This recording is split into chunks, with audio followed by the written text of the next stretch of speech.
Good morning friends. भारतीय राजनीति विचारक में प्रतिनिधि राजनीतिक विचारक के रूप में मनु का नाम सर्वविदित है। कहते हैं कि भारतीय राजनीतिक विचारों की शुरुआत मनु से होती है। मनु की बहुचर्चित कृति है मनुस्मृति। आज हम संक्षेप में मनु के विचारों पर चर्चा करने जा रहे हैं। सबसे पहले तो मैं बता देना चाहूँगा कि राज्य की उत्पत्ति के विषय में मनु ने देवी सिद्धांत का प्रतिपादन किया है। उनका मानना है कि राज्य की उत्पत्ति किसी समझौते, संधि या सुनियोजित तरीके से न होकर ईश्वरीय इच्छा का प्रतिफल है राज्य, और उसी इच्छा का प्रतिफल के रूप में राज्य की उत्पत्ति होती है। और साथ ही उन्होंने ये भी कहा है कि राजा धर्म के अधीन रहेगा, मतलब कि राजा स्वेच्छाचारी और निरंकुश न होकर धर्म के अनुसार, धर्म के निर्धारित मानकों के अनुसार शासन करेगा।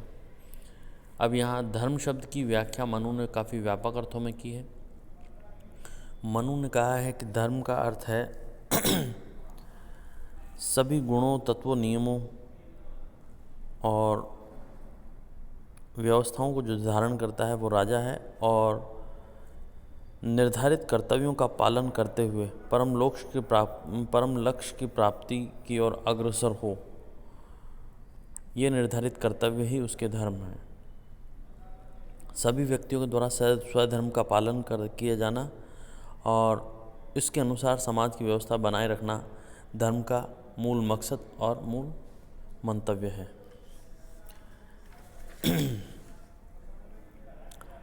राज्य के संबंध में उसने जो मूलभूत विचार या मूलभूत सिद्धांत दिए हैं उनमें से एक है राज्य का सप्तांग सिद्धांत। मनु का मानना है कि राज्य मानवीय शरीर के अनुसार या मानवीय शरीर के समान 7 मूलभूत अंगों और तत्वों से मिलकर बना है।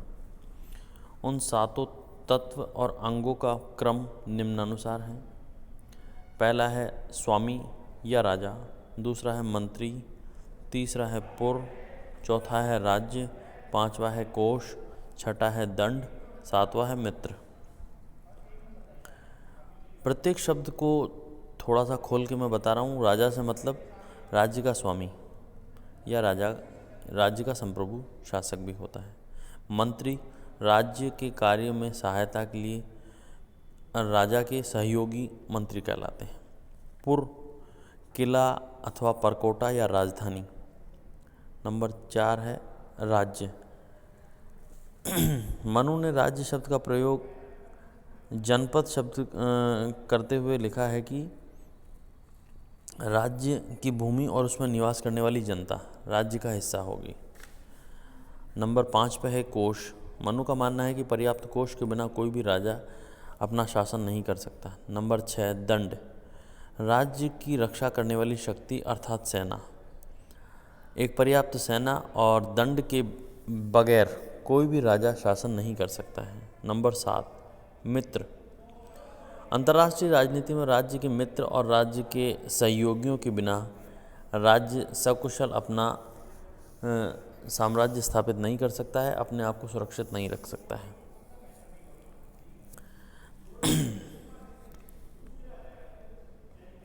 आगे हम बताएंगे आपको कि राजा जो कि देवी उत्पत्ति का प्रतिफल है उसके लिए आवश्यक गुण क्या क्या मनु ने निर्धारित किए हैं। मनु के अनुसार राजा का मुख्य कर्तव्य है कि प्रजा की रक्षा करना और कल्याण करना, और इन कार्यों को या इन व्यापक उद्देश्यों को प्राप्त करने के लिए उसके व्यक्तित्व में कुछ बहुमुखी गुणों का होना भी परमावश्यक है। जैसे कि राजा को विद्वान, जितेंद्रिय, न्यायी, विनीत, लोकप्रिय होना चाहिए। उसे ऐसे विद्वानों से जो तीनों वेदों के ज्ञाता हो, तीनों सनातन विधाओं दंड नीति, तर्क विधा तथा ब्रह्म विधा का ज्ञान प्राप्त करना चाहिए। उसे व्यवहारिक व्यक्तियों से वाणिज्य, व्यवसाय तथा धन प्राप्ति की विधा सीखनी चाहिए। और राजा को जितेंद्रिय होना परमावश्यक है, और अपनी इंद्रियों को वश में करना उसकी पहली प्राथमिकता है। व्यसन और मृत्यु दोनों कष्टकारक है, किंतु मृत्यु की अपेक्षा व्यसन अधिक कष्टकारक है, क्योंकि मरा हुआ व्यसनी पुरुष नरक में जाता है और मरने पर व्यसन रहित पुरुष स्वर्ग को प्राप्त हो जाता है। इसलिए एक नियमित और एक संयमित जीवन शैली राजा की पहली प्राथमिक शर्त होगी। अब राजा की राज्य में स्थिति क्या है, इस पर मनु का कहना है कि ऐसा राजा इंद्र और विद्युत के समान ऐश्वर्य करता, पवन के समान सबके प्राणवत, प्रिय और हृदय की बात जानने वाला, यश के समान पक्षपात रहित, यम के समान पक्षपात रहित न्यायाधीश, सूर्य के समान न्याय, धर्म तथा विद्या का प्रकाश, अग्नि के समान दुष्टों को भस्म करने वाला, वरुण के समान दुष्टों को अनेक प्रकार से बांधने वाला, चंद्र के समान श्रेष्ठ पुरुषों को आनंद देने वाला तथा कुबेर के समान कोषों को भरने वाला होता है। मतलब कि उसमें सभी देवताओं के अंश और गुण होंगे। राजा के संबंध में मनु का कहना है कि ईश्वर द्वारा उत्पन्न राजा भले ही बालक हो, लेकिन उसे मृत पानी समझकर उसकी अवज्ञा और अपमान नहीं करना चाहिए। राजा अपने उद्देश्यों की सिद्धि के लिए विविध रूप धारण करता है, इसलिए भले ही राजा का रूप कुछ भी हो, लेकिन विरोध नहीं किया जाना चाहिए।